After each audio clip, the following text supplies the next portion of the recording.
iki kudune damkar iki. Lah iki kudune damkar nek ora damkar ya ora iso no. Few moments later.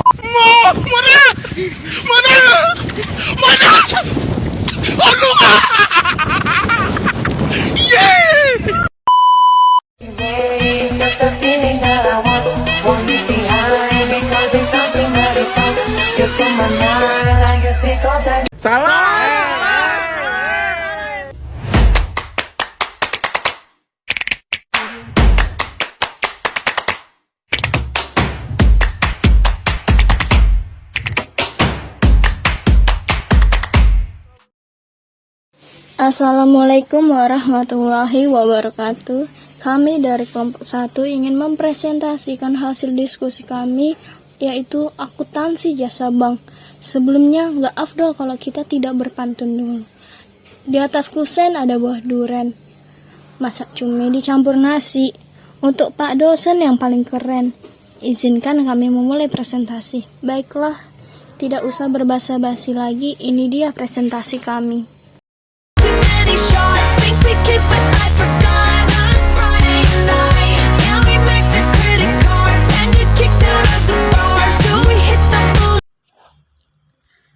Transfer dalam negeri yaitu mengacu pada pemindahan dana atau aset dari suatu entitas ke entitas lain di dalam suatu negara. Ini bisa melibatkan berbagai bentuk transaksi termasuk transfer bank antar rekening, pengiriman uang melalui layanan pengiriman uang, atau pembayaran dalam perdagangan domestik. Berikut adalah beberapa jenis transfer dalam negeri yang umum. Pertama, transfer bank antar rekening, yaitu pemindahan uang dari satu rekening ke rekening bank lain di dalam negeri yang bisa dilakukan melalui metode seperti transfer online, mobile banking, atau melalui mesin ATM. Kedua, layanan pengiriman uang, yaitu penggunaan layanan pengiriman uang seperti Western Union, MoneyGram, atau layanan lokal yang memungkinkan pengiriman uang tunai atau transfer elektronik kepada penerima di dalam negeri. Ketiga, pembayaran domestik. Pembayaran yang dilakukan dalam kegiatan bisnis domestik seperti pembayaran gaji, pembayaran tagihan, dan pembayaran antar perusahaan. Keempat, transfer melalui aplikasi keuangan, yaitu pengguna aplikasi keuangan atau dompet digital atau e-wallet seperti OVO, Kupay, Dana, atau Link Aja untuk memindahkan uang antar pengguna dalam negeri. Kelima, transfer antara cabang atau divisi, yaitu dalam konteks bisnis, transfer dana antar cabang atau divisi perusahaan yang beroperasi di dalam negeri. Kesimpulannya, yaitu keuntungan utama dari transfer dalam negeri adalah prosesnya yang cepat dan biayanya lebih rendah dibandingkan dengan transfer internasional. Selain itu, regulasi dan kebijakan yang berlaku biasanya lebih sederhana dan mudah diikuti karena tidak melibatkan lintas negara. Baik, saya Dwi Zahara akan melanjutkan pembahasan tentang inkasu dalam negeri. Inkasu adalah sebuah layanan bank untuk penagihan pembayaran atas surat atau dokumen berharga kepada pihak ketiga di tempat atau kota lain di dalam negeri dalam rangka penyelesaian pembayaran tagihan atau piutang berupa surat atau dokumen berharga yang dapat diproses adalah wesel, cek, dilihat giro, kwitansi, surat promise to accept, dan hadiah undian. Manfaat inkasu bagi nasabah. 1. Menghemat biaya dan waktu proses transaksi penagihan menjadi lebih hemat. Yang kedua, meminimalisir risiko kehilangan. Yang B. Manfaat inkasu bagi pihak bank. Yang pertama, mendapatkan komisi sekaligus menjadi sarana promosi pengenalan terhadap nasabah yang ditangani. Yang kedua, dapat mengedapkan dana inkasu. C. Jenis-jenis inkasu berdasarkan lalu lintas dana. Jika dana dari lalu lintas dananya, maka inkasu terbagi menjadi dua, yaitu keluar dan masuk. Dalam alur masuk, inkasu adalah sejumlah tagihan masuk yang dibebankan kepada rekening nasabah, sedangkan inkasu keluar adalah bentuk penagihan kepada pihak ketiga di luar setelah menjalankan perintah dari nasabah. Berdasarkan transaksi berdasarkan jenis transaksinya, pembagian inkasu adalah berdasarkan adanya lampiran berkas, yaitu berkat tanpa memerlukan dokumen seperti cek dan giro. dan warkat dengan melampirkan dokumen penting seperti polis asuransi dan surat berharga lainnya yang telah disetujui pihak bank. D. Mekanisme inkansu. Berdasarkan via bank sendiri. Dalam mekanisme bank sendiri, inkansu dilakukan jika tujuan berada di kota yang sama dengan bank pihak pembeli. Dengan begitu, layanan inkansu akan memudahkan nasabah dalam melakukan penagihan, meskipun lokasinya cukup jauh dari via bank. Via bank koresponden. Mekanisme selanjutnya adalah dengan adanya pihak ketiga untuk membantu kegiatan inkansu. Jika bank yang ditunjuk tidak memiliki cabang di kota yang sama dengan nasabah, maka dibutuhkan bank koresponden. Proses dalam sistem ini juga terbilang cukup rumit dan memakan waktu agak lama dibanding via bank sendiri. Yang selanjutnya antar bank cabang bank sendiri. Mekanisme yang satu ini merupakan proses paling mudah dibanding via bank sendiri maupun koresponden. Pasalnya, dalam layanan mekanisme inkansu ini sama-sama menggunakan satu bank induk sama dengan lokasi cabang berbeda. Yang E, pihak yang terlibat dalam inkansu. Yang pertama, bank Pamrakarsa Bank. Pamrakarsa Bank inkansu adalah pihak yang mempunyai tugas sebagai penerima warkat berupa wesel, giro, dan cek dari pihak ketiga untuk ditagihkan, dan nantinya hasil keuntungan tersebut akan diberikan setiap akhir bulan sebesar 50% dari komisi. Yang selanjutnya, bank pelaksanaan. Bank pelaksanaan adalah pihak yang bertugas untuk melakukan penagihan menggunakan media berupa warkat seperti cek dan giro kepada pihak ketiga atas perintah. Surat kredit berdokumen dalam negeri yang sering disingkat dengan SKBDN atau sering disebut LC lokal adalah instrumen yang diterbitkan oleh bank penerbit atau issuing bank atas permintaan applicant pembeli atau pemohon, berisi janji bank untuk membayar sejumlah uang kepada penjual atau penerima apabila bank penerbit menerima dokumen sesuai dengan syarat yang berlaku. Menurut Peraturan Bank Indonesia Nomor 56 PBI/2003 tentang surat kredit berdokumen dalam negeri, bahwa yang dimaksud dengan SKBDN adalah surat kredit berdokumen dalam negeri atau lazim dikenal sebagai letter of credit.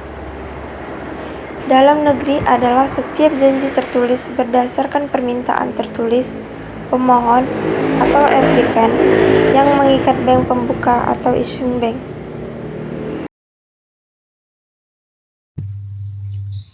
Baik teman-teman semua, di sini kita akan masuk ke terminologi perdagangan dengan SKBDN. Yang pertama adalah bank pembuka. Apa itu bank pembuka? Bank pembuka adalah bank yang menerbitkan SKBDN atas permintaan pemohon.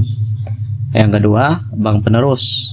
Bank penerus adalah bank yang meneruskan SKBDN kepada penerima. Yang ketiga, bank petunjuk. Bank petunjuk itu bank yang diberi kuasa untuk melakukan pembayaran atas unjuk. Nah, yang keempat adalah bank pengkonfirmasi. Nah, bank pengkonfirmasi ini adalah bank yang mengkonfirmasi SKBDN dengan meningkatkan diri untuk membayar, mengaspek atau mengambil alih hasil yang ditarik atas SKBDN tersebut. Yang kelima, bank penegosiasi. Nah, bank penegosiasi ini adalah bank yang melakukan negosiasi. Yang keenam, bank pembayaran adalah bank yang melakukan pembayaran kepada penerima atas penyerahan dokumen yang telah disyaratkan dalam SKBDN. Yang ketujuh adalah bank perembus. Nah, bank perembus ini adalah bank yang ditunjuk oleh bank pembuka untuk melakukan penggantian pembayaran kepada bank pembayar. Yang kedelapan, bank pengirim. Bank pengirim adalah bank yang mengirim dokumen yang disyaratkan dalam SKBDN kepada bank pembuka. Yang ke-9 adalah bank pentransfer. Nah, bank pentransfer ini adalah bank atas permintaan penerima melakukan pengalihan SKPDN, baik sebagian maupun seluruhnya kepada satu atau beberapa pihak lainnya. Yang ke-10 adalah bank tertarik, adalah bank yang berkewajiban untuk melakukan pembayaran atas wesel yang ditarik kepadanya. Yang ke-11 ada bank pengaspek. Nah, bank pengaspek ini adalah bank yang melakukan akseptasi atas wesel SKPDN. Nah, yang ke-12 adalah negosiasi. Apa itu negosiasi? Negosiasi adalah pengambilan alihan wesel dan atau dokumen oleh bank dengan disertai pembayaran. Nah, yang ke-13 masuk kepada pemohon. Pemohon itu adalah orang atau badan usaha yang mengajukan permohonan untuk membuka SKPDN pada bank. Yang ke-14 penerima. Nah, penerima ini adalah orang atau badan usaha yang disebut dalam wesel, SKBDN atau surat perjanjian lainnya yang terkait dengan SKBDN tersebut sebagai pihak yang berhak menerima pembayaran. Yang ke-15 yang terakhir adalah janji tertulis. Nah, janji tertulis ini adalah janji bank yang dapat dilakukan dengan surat, telex, SWIFT maupun sarana lainnya menurut kelaziman dalam praktik perbankan. Nah, di sini kita masuk penerbitan SKBDN. Nah, ada beberapa ketentuan yang harus ditaati untuk menerbitkan SKPDN. Antara lain adalah pemohon dan penerima berkedudukan di dalam negeri. Yang kedua, dalam hal SKPDN dibuka dalam valuta asing, bank perembus dapat berkedudukan di luar negeri. Nah, yang ketiga adalah SKPDN hanya dilakukan untuk transaksi perdagangan barang. Yang keempat, dalam hal transaksi perdagangan barang tersebut terkait dengan transaksi perdagangan jasa yang tidak dapat dipisahkan satu sama lain, nilai barang harus lebih besar dari nilai jasa. Nah, yang kelima adalah transaksi perdagangan barang tersebut hanya dapat dilakukan dengan batasan bahwa perpindahan barang dilakukan di dalam negeri atau perpindahan barang boleh dilakukan dari dalam negeri ke luar negeri. Dengan catatan sepanjang SKPDN diterbitkan atas dasar LC dan non-LC untuk tujuan ekspor. Nah, yang keenam, SKPDN diterbitkan dalam mata uang rupiah. Terus yang ketujuh, SKPDN dapat diterbitkan dalam valuta asing sepanjang SKPDN terkait dengan perdagangan internasional.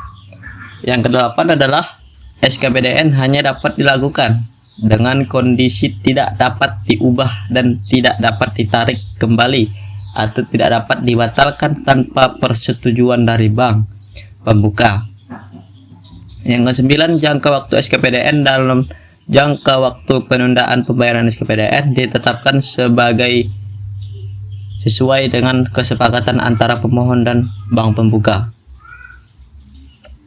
Yang ke-10 adalah dalam penerbitan SKPDN, bank dapat menetapkan sendiri besarnya jaminan atau setoran tunai dengan mempertimbangkan bonapiditas pemohon. Yang ke-11, dalam hal SKPDN diterbitkan dengan syarat pembayaran di muka. Yang ke-12, permohonan penerbitan SKPDN hanya dapat dilakukan secara tertulis oleh pemohon atau kuasanya. Nah, yang ke-12, yang ke-13 adalah bank hanya dapat menerima permohonan penerbitan SKPDN apabila dalam permohonan tersebut sekurang-kurangnya memuat hal-hal sebagai berikut. Nah, jadi ini syarat-syaratnya. Syarat-syarat supaya bank menerima permohonan penerbitan SKPDN. Yang pertama, nama jelas dan alamat pemohon. Yang kedua, nama jelas dan alamat penerima. Yang ketiga, nilai SKPDN. Yang keempat, syarat pembayaran atas unjuk. Yang kelima, rincian dokumen seperti dokumen pengangkutan barang atau dokumen lainnya yang dibutuhkan. Nah, yang keenam, tanggal terkait pengajuan dokumen.